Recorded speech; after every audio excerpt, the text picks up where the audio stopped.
আসসালামু আলাইকুম আমার প্রিয় দেশবাসী, প্রিয় ভাই বোনেরা।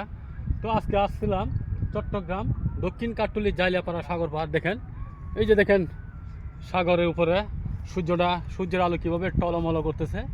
এই যে দেখেন সূর্যের আলো কীভাবে টলমলো করতেছে সাগরের উপর।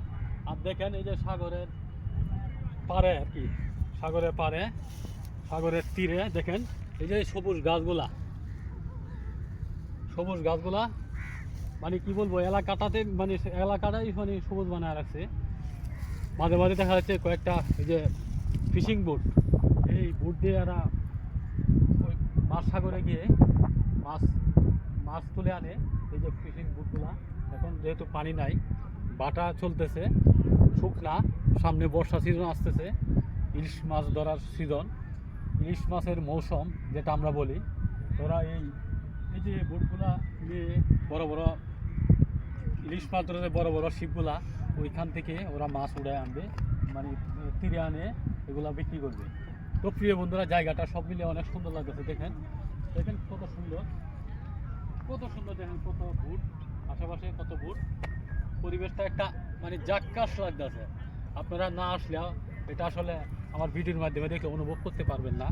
এখানে যদি এই সৌন্দর্যটা উপভোগ করতে চান তাহলে সচক্ষে দেখতে হবে। এই খোলামেলা সাগরের যে একটা বাতাস বিকালবেলা, এটা শরীরের মেজাজ মানে লাগাইতে হবে, তাহলে অনুভব করতে পারবেন সাগর পাড়ের ঘোরার যে কত একটা মজা। তো প্রিয় বন্ধুরা, আমি মনে করি এই বিকাল টাইমটা আপনারা বাসায় বসে না থাকে, বিভিন্ন নিচের বাচ্চা হালি মোবাইল না টিপে এই সুন্দর সুন্দর জায়গায় ঘুরলে মনটা ভালো থাকবে, শরীরটাও সুস্থ রাখবে।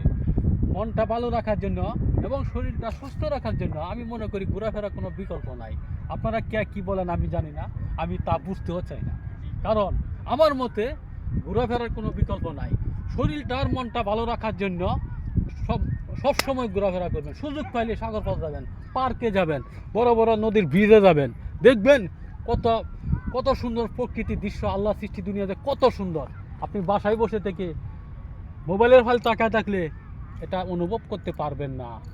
এটা অনুভব করতে হবে, প্লাস উপভোগ করতে হবে, নিজস্ব শরীরে যেতে হবে, তাহলে এই সৌন্দর্যটা উপভোগ করতে পারবেন। এই যে দেখেন সাগরে কত লোক আছে এদিক দিয়ে ঘুরতে, এদিক দিয়ে আসলে মানুষ কম, ওই দিক দিয়ে কিন্তু অনেক মানুষ, অনেকে সাগরে পানিতেও নামছে। দেখেন সূর্যের আলোটা কীভাবে টলমলো করতেছে, সূর্য অস্ত যাচ্ছে। এই দৃশ্যটা কি আপনি বাসায় বসে থেকে পাবেন? কখনো পাবেন না। এই দৃশ্যটা দেখতে হলে আপনাদেরকে সাগর পাড় আসতে হবে। আপনারা সাগর পাড় আসবেন ফ্যামিলি নিয়ে, বন্ধু বান্ধব নিয়ে, যার যেটা এসে তা নিয়ে যাবেন। আপনারা বিকালবেলা আসেন, ঘুরেন সাগর পাড়ের সৌন্দর্যটা উপভোগ করেন। উপভোগ না করলে, আপনারা যদি উপভোগ না করেন তাহলে আপনাদের বললো একটা আপত্তি থাকবে, আল্লাহ সৃষ্টি দুনিয়া আমি দেখতে পারি নাই। আমি মনে করি আফসোস টাকার দরকার নয়, ঘুরেন, সুন্দর সুন্দর জায়গায় ঘুরেন। আপনাকে কে মানা করছে কয়েকটা টাকা খরচ করবি? আরে ভাই, কিপটামি করে কি লাভ হবে? আজকে মরলে কালকে 2 দিন, 1 দিন 2 দিন 3 দিন কান্নাকাটি করবে ছেলে মেয়েরা, এর বেশি আর মনে করবে না। বলবে কি জানেন, আপদ দূর হয়েছে। এটা বাস্তব প্রমাণ, এটা আমাদের নিজের চোখে দেখা। মারা গেছে, আমরা দেখছি না কে কি করে। তো প্রিয় বন্ধুরা, আপনি বললো এরকমই হবে। আমি মনে করি এত টাকা পয়সার দরকার নাই ভাই, ঘুরেন, মনটাকে রিল্যাক্সে রাখেন, শরীরটাকে ভালো রাখেন, যতদিন বাচ্চা থাকেন শরীরটাকে সুস্থ রাখেন, মনটাকে প্রফুল্ল রাখেন। তো প্রিয় বন্ধুরা, ঘুরবেন, শরীরটাকে সুস্থ রাখবেন, মনটাকে ভালো রাখবেন, এটাই কিন্তু অরিজিনাল কথা। আমার কাছে এসে আর কোনো অরিজিনাল কথা নাই। সবাই ভালো থাকবেন। আসসালামু আলাইকুম।